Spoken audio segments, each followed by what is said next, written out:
Hello everyone. A little bit of a kind of impromptu video. I just wanted to record my sort of feelings this morning, my impressions of a comedy artist. I would describe him as, rather than a comedian. He is a comedian, but he's much more than that. A chap called Stewart Lee. I went to see him live at the Theatre Royal in Plymouth yesterday. I've seen him there once before. Just over 2 years ago he was there, and I'm left this morning with exactly the same sensations as last time. So I wanted to just sort of talk a little bit about him. I laughed so much yesterday night and last time that it was almost traumatising. I must have lost so much bodily fluid in tears of laughter that you're left feeling as though you've been weeping, which you have, but you're left with that sort of drained, emotionally drained effect that it almost feels as though you've been deeply saddened. It's really hard to describe, and even more than that, I am just so sort of overawed by his acts that I'm left feeling humbled. It's just so incredibly deep, and it's so multifaceted. There's so much to think about, so much to analyse in his performance, that it's almost beyond comprehension. And yet at the same time, you could go and watch him and just come out of it thinking you've been to see a comedian, been to see a couple of hours of stand-up comedy. And yet, as I say, it goes so much further on than that. So I wanted to just sort of talk about his act for a little while, and kind of give you an impression of my take on him, but also try and give you an idea of what he's about, because it does fit into the, although it may not appear to at first glance, it does fit into the kind of overall themes of my channel. So I first noticed Stewart Lee, or began to take an interest in him, probably about 10 years ago, when he had his first TV series, which was called, I'll talk a little bit more about these things that I purchased yesterday night in a moment. But he had a TV series called Stewart Lee's Comedy Vehicle. Now,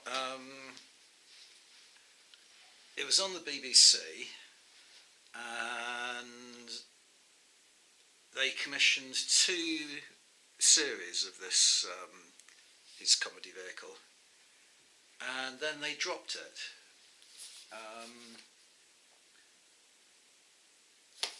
Where's the other one? I've got the other one here somewhere.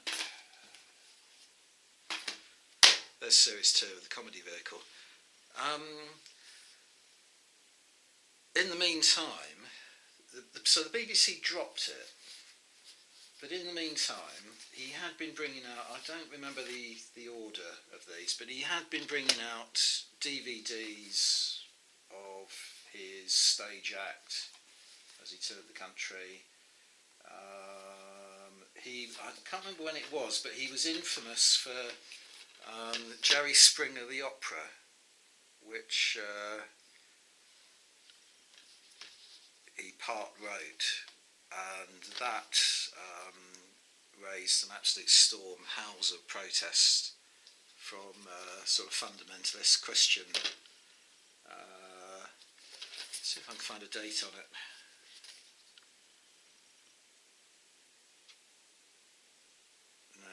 I can't remember exactly when it was.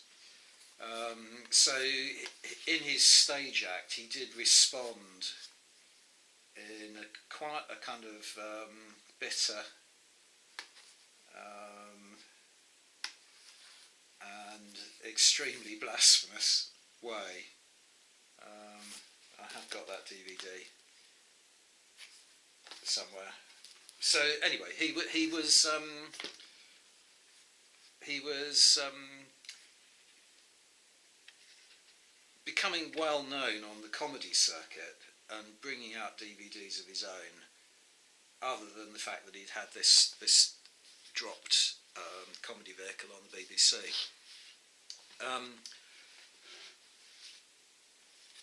The point about him, though, is that I have tried to, and I'm not trying to do this now in this video, I have tried to introduce people to Stewart Lee who I thought might like him, and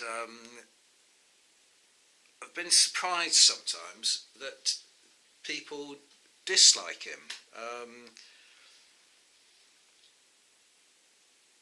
But in a way, the only person who I have ever who ever got Stewart Lee immediately was an old school friend of mine who has a background in linguistics. He was a student, if you like, or an academic right up until his early 30s, and then he went into other walks of life. But his background is linguistics and literature, and Stewart Lee has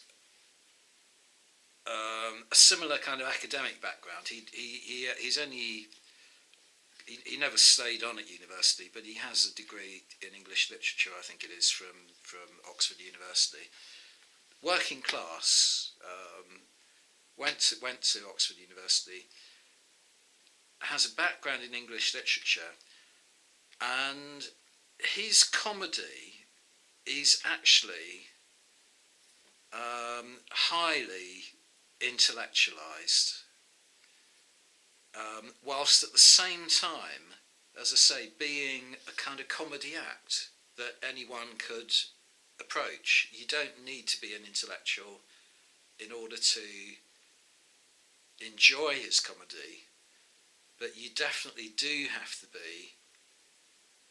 You do have to approach it intellectually in order to understand it. And this friend of mine who did take to Stewart Lee immediately, when I played him the first couple of programmes, I think it was from Comedy Vehicle 2 that I showed in festival, he immediately recognised all these theatrical and literary techniques and references that Stewart Lee made, in particular use of what Stewart Lee describes as the Brechtian dialectic. Just to describe Stewart Lee's act in a very kind of inadequate way, he basically almost deliberately alienates the audience. He will divide the audience into multiple kind of sections and segments. So he will not only try and artificially divide the audience into one part of the audience that's getting his gags, another part of the audience that's a little bit slower, another part of the audience that's clearly not enjoying his act, another part of the audience that might be his fan base who follow him around the country and so on. But then he'll split it far more than that. When he's on television, he'll address the camera, or when he's making a DVD, he will address the camera as though he's addressing the viewer at home and referring to the entire audience as though they were a separate audience to the viewer at home. He will make remarks about class, about political stances that you might have, and then choose to sort of fragment you that way. He will invent characters that have written to him, so he will read out their letters. He will have conversations on an imaginary phone with estate agents or something like that, and even then turn his back on the audience. So the audience is completely removed from the interaction with him, and he's actually interacting with a completely fictitious imagined character on a phone, and he's got his back to the audience, ignoring them and so on.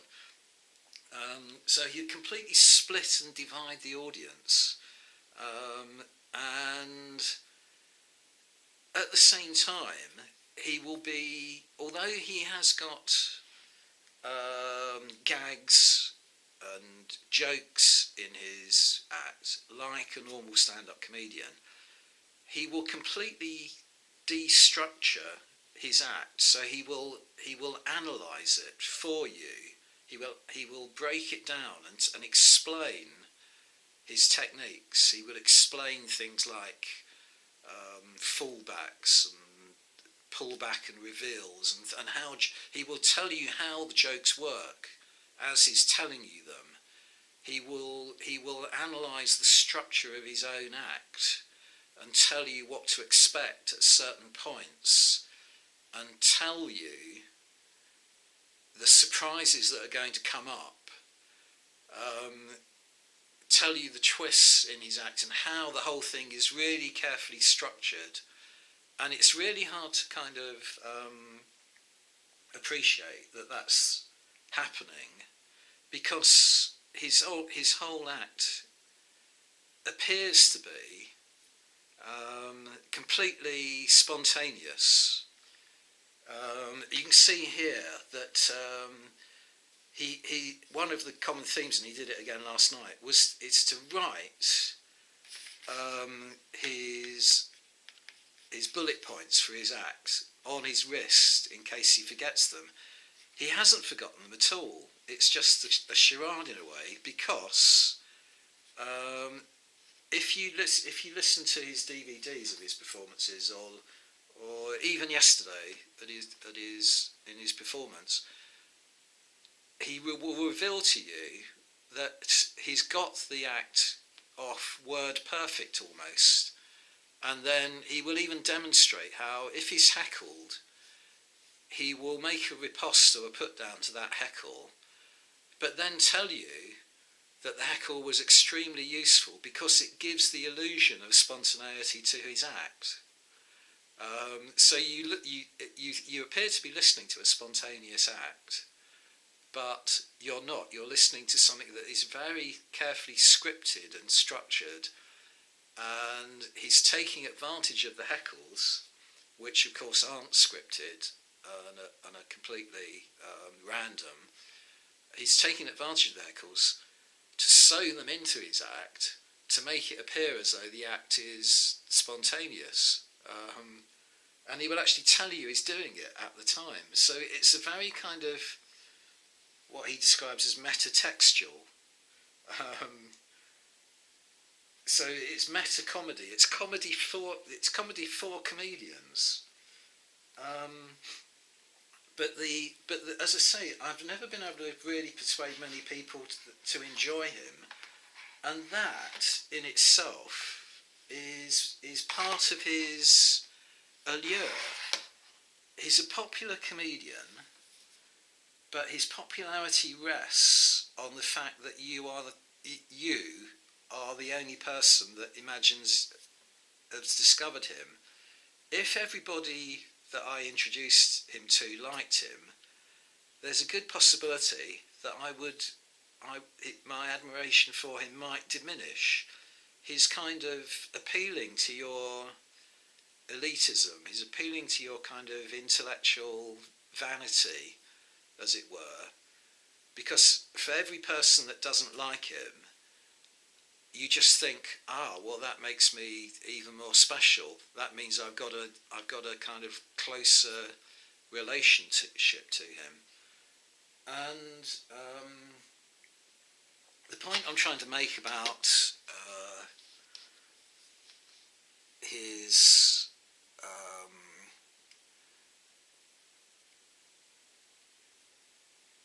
his sort of lack of popularity. I'm struggling now to get this into words, which is all part of the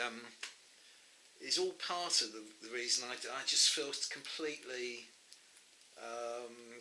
in awe of this person, is that he is able to kind of articulate what he is doing, and I am not. I mean, he described. There's some of his acts.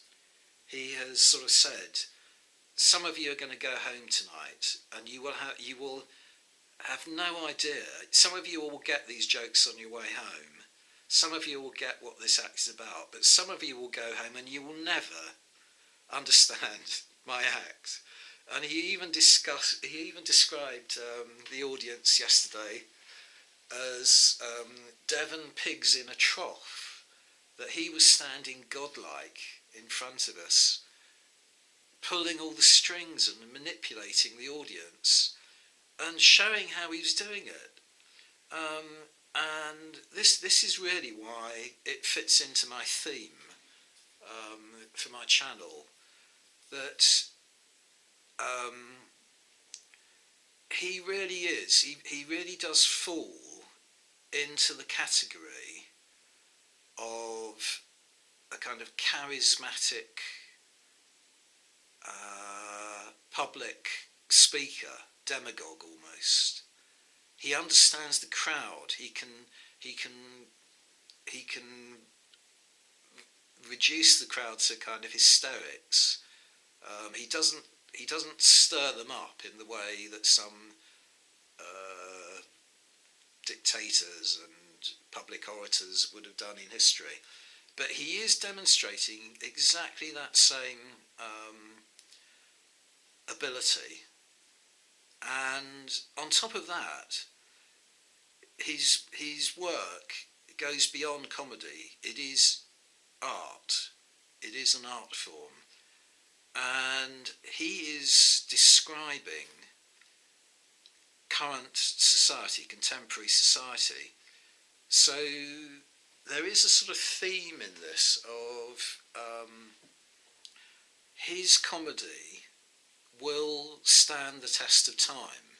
It will last, and as the decades go by, long into the future, his comedy will be a significant insight into the present day. And his act yesterday, which is described as content provider, this is a book that I purchased yesterday, but his current tour is called Content Provider, and it was deeply incisive. It was a deeply incisive look at the digital world, the modern, the contemporary individual, and his or her place in the digital world, and what digitization and what various platforms such as Facebook and Twitter and WhatsApp and so on, how they are influencing the role of the individual in the modern world. He absolutely decries and won't use various platforms like Twitter and Facebook and so on. And that's interesting to me, because I am a generation beyond him, and yet he's now, I think he said he was going to be 50 this year. He was deliberately targeting people below the age of 40 and describing their generation. For instance, he described a typical person below 40 being hit by a bus in the street whilst crossing the road, absorbed in their mobile phone, looking at a WhatsApp application of bus timetables. So that was the kind of irony that he was trying to bring out. But that's interesting to me, because I would associate younger people than myself with exactly that kind of obsession with gadgetry and so on.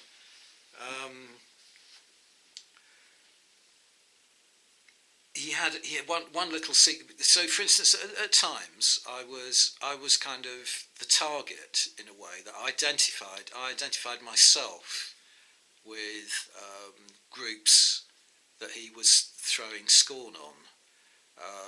So he was talking about, as he toured the country, visiting cities that had voted heavily for Brexit and had voted heavily to remain, and he was not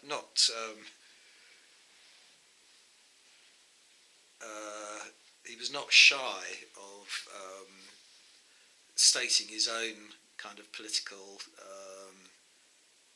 opinion of Brexit voters. He used an extremely rude word, which I can't repeat on this, to describe myself and other Brexit voters. But it's not a political statement as such. It's a way of him challenging in a far deeper way. So I didn't take offence at it. People didn't walk out at being described as this four-letter word, and yet 60% of Plymouthians voted for Brexit. Because it's not dealt in that kind of offensive way, even though it's an offensive word. It's a way of kind of, as I say, of fracturing the audience. There was another section where he was making a joke about how in the area of London where he lives, it was so heavily Remain that no one could have imagined that the British electorate would vote to leave the EU. And he made this comment about some kind of local cafeteria or whatever, I don't know what, bistro I think is the word he used, sort of posh name for a cafe, where someone had remarked that they didn't know anybody who was voting for Brexit, voting to leave, so it would be okay. And then he was saying it almost served the Remainers right that they were so complacent and so wrapped up in their spiralizers and their courgettes and so on. And then he immediately, because I thought, what on earth is a spiralizer? He immediately started remarking. He noticed he's picking back on the feedback from the audience the whole time, and he said, "There's an area of the audience over there, sort of pointing at my level of the auditorium, who probably don't even know what a spiralizer is." And I thought, yeah, that's me. I haven't got a clue. And I almost felt like turning around to my neighbour and saying, what the hell is a spiralizer? And then he added a joke, and there's people right at the back who don't even know what a courgette is. And that created hilarity. because it identified me as being a section of the audience that didn't know what a spiralizer was, but certainly didn't know what a courgette was, and it made me feel stupid. But I had to Google it today to find out what a spiralizer was, and it's some kitchen utensil for turning vegetables into ribbons, like noodles, that you can then make dishes out of all these ribbon-like shapes. Completely middle-class, metro-centric kind of device that out here in the rural parts of England never even heard of. And that's an example about how he is describing contemporary politics, contemporary society, and in 100 years' time, his act is going to be a really valuable resource if it survives. And that was one of the themes of Content Provider, that the set was made completely from second-hand DVDs of stand-up comedians that he purportedly purchased from Amazon at 1p each. And he said the reason they had built the set out of all these discarded DVDs and DVD cassette cases was that they are the cheapest building material available, 1p each, and you can build. He'd built this big background to his set out of all these discarded DVDs. I won't tell you how he uses that at the end of his act, but just to tell you that there is a complete symmetry with the beginning of his act in part 1 and the end of his act in part 2, and he uses all these DVDs to knit the whole thing together in an absolutely brilliant way. But his theme during the act is to talk about how all these DVDs that stand-ups put a great deal of effort into are now completely discarded and wasted. And he boasts that at least his DVDs are still selling for something like £3.67. So he jokes that he buys them up and then sells them back on.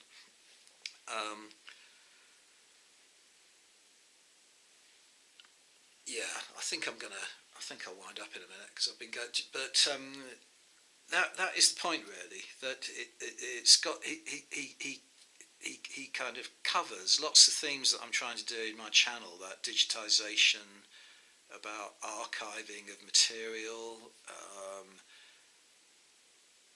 all sorts of things like that. And at the same time, he is a really good example of an individual. He although he's not famous now, and fame would actually destroy a lot of his appeal to his very elitist audience.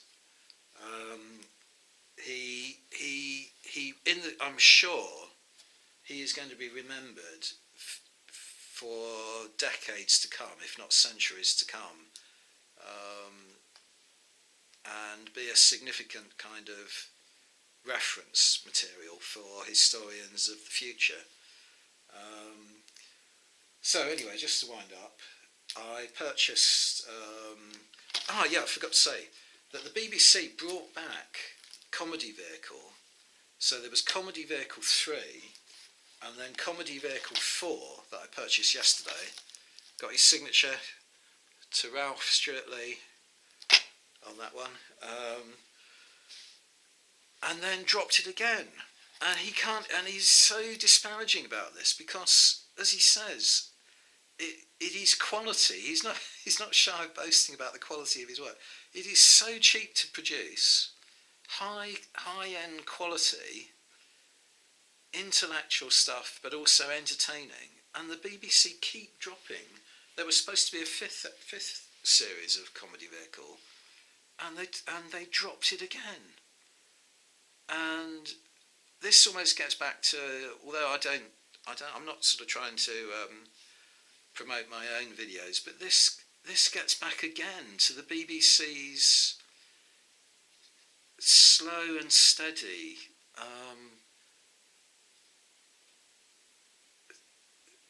sinking into this kind of audience driven response to what they put out, what their output is. And this is the classic example of the sort of, it's not history, but it's exactly the same sort of process as I was describing for history documentaries on the BBC. They are going down market and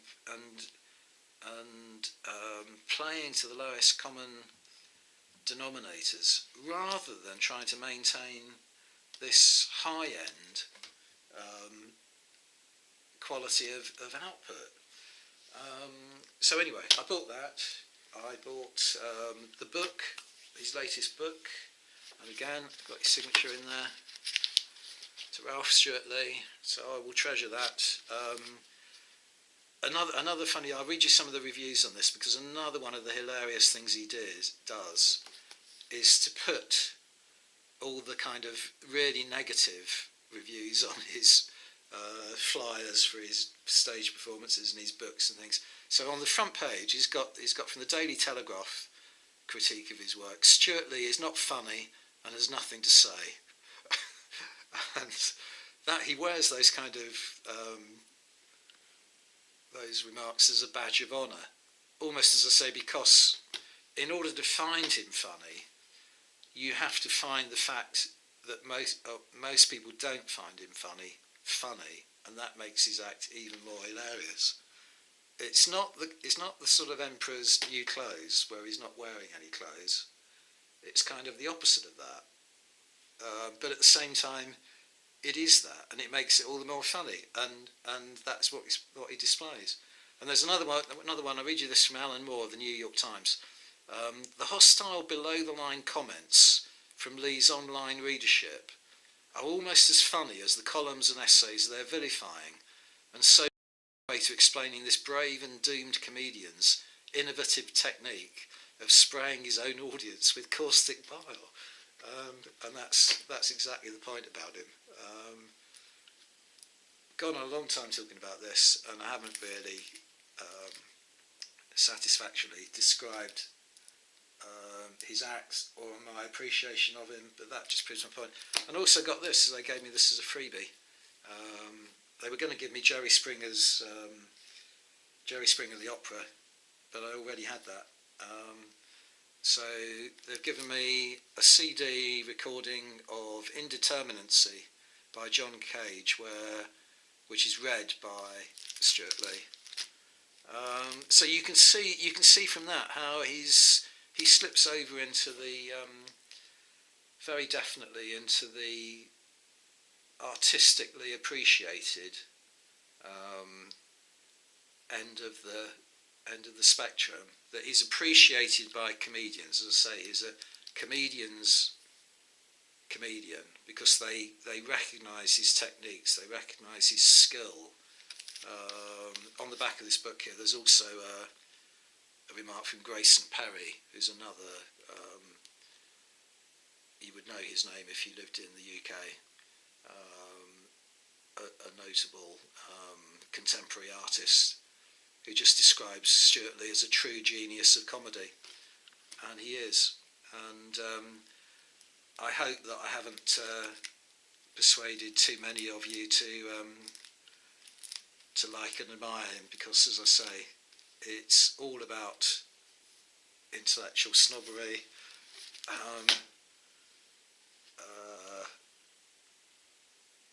Having said that, I must read you another.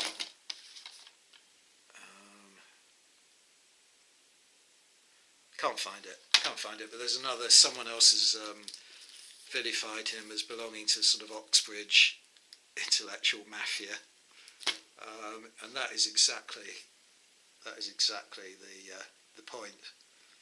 That he's elitist whilst at the same time being accessible to everybody, but most people are going to turn away from him, and that strengthens the kind of the admiration for him that the rest of us have. So yeah, I'm glad I made this video. It's just sort of got my thoughts into words before the memory of yesterday evening's act begins to dim a little bit. Thanks very much for watching. See you on the next video.